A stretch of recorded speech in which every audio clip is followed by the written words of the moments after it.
ये particular guideline निकालिए, वरना कल को पता चला केजरीवाल सरकार जो है वो कमीशन पर भी उंगलियां उठाएगी। अब से पानी आएगा तो आपको पानी मैंडेटरी तौर पर नदी में छोड़ना है, नहरों को बंद करना है। क्यों? क्योंकि नहर करने से पहले मैं एक झूठ इनका और पर्दाफाश कर देती हूँ आम आदमी गवर्नमेंट का। ये बार बार आपको एक वीडियो दिखाएंगे कि अरे देखिए यूपी की।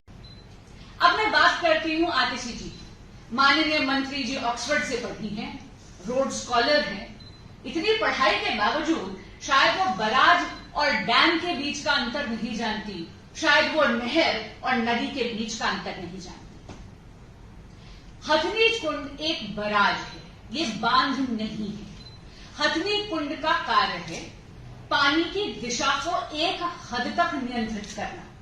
ये डैम नहीं है, यानी उसके पीछे कोई रिजर्वॉयर नहीं है, उसके पीछे कोई ऐसी जगह नहीं है जहां पर पानी इकट्ठा करा जा सके, जो कि बांध में करा जा सकता है, बराज में नहीं किया जा सकता। अब हथनी कुंड में दो कनाल है, एक है ईस्टर्न कनाल, ईस्टर्न कनाल से पानी जाता है यूपी की तरफ, और दूसरी है वेस्टर्न कनाल, वेस्टर्न कनाल से पानी जाता है हरियाणा और दिल्ली तक आता है।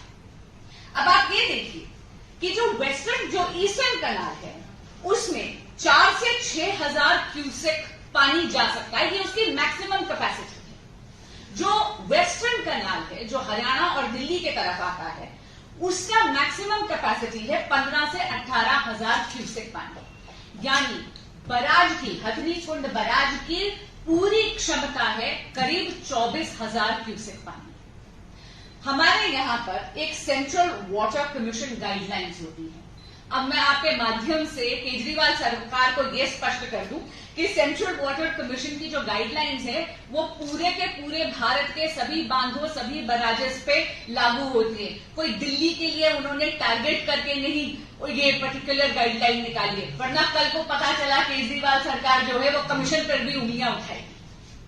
अब सेंट्रल वाटर कमीशन की ये गाइडलाइन है कि यदि पानी 1 लाख क्यूसेक से ऊपर है तो आपको दोनों कनालों को बंद करना पड़ेगा, और पानी आपको यमुना जी में ही, क्योंकि यमुना जी नदी है, कनाल यानी नहर, नहर की कैपेसिटी कम होती है, नदी की कैपेसिटी ज्यादा होती है, तो 1 लाख क्यूसेक से ऊपर जब पानी आएगा तो आपको पानी मैंडेटरी तौर पर नदी में छोड़ना है, नहरों को बंद करना है। क्यों? क्योंकि नहरों में यदि पानी का इतना प्रवाह होगा तो पानी के वेग से और जो सिल्ट उसके साथ आता है, यानी पानी अपने साथ बाढ़ के दौरान जो मलबा लेकर आता है, उससे नहर यानी कनाल डैमेज हो जाएगा। अब नदी के बारे में बात करने से पहले मैं एक झूठ इनका और पर्दाफाश कर देती हूँ आम आदमी गवर्नमेंट का। ये बार बार आपको एक वीडियो दिखाएंगे कि अरे देखिए यूपी की तरफ जो कनाल जा रही थी उसमें तो पानी नहीं था, लेकिन वेस्टर्न जो कनाल था वहां पर पानी क्यों था।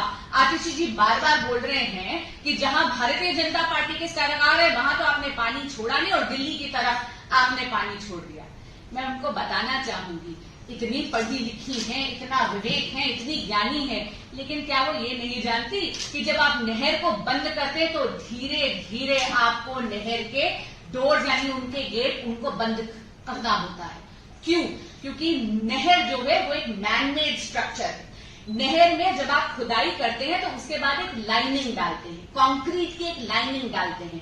यदि आप एकदम से सब कुछ बंद कर देंगे तो पानी इकट्ठे हुए पानी का इतना वेग होगा कि वो लाइनिंग डैमेज हो जाएगी। इसलिए वो जानबूझ के आपको वो वीडियो दिखा रहे हैं जहां ईस्टर्न कनाल का दरवाजा धीरे धीरे बंद कर दिया गया है, वेस्टर्न कनाल का दरवाजा बंद किया जा रहा था। ऐसी कोई षड्यंत्र नहीं कर रहा हरियाणा की सरकार कि वो केंद्र और हरियाणा की सरकार मिलकर पानी जो है दिल्ली की तरफ छोड़ दें, ऐसा नहीं है। ये बात है कि जैसे मैंने आपको कहा एसओपी है, स्टैंडर्ड ऑपरेटिंग प्रोसीजर है सेंट्रल वाटर कमीशन का। 1 लाख क्यूसेक से ऊपर जब पानी आएगा वो पानी आपको मैंडेटरी तौर पर नदी में छोड़ना पड़ेगा, कनाल के दरवाजे यानी नहरों को बंद करना पड़ेगा।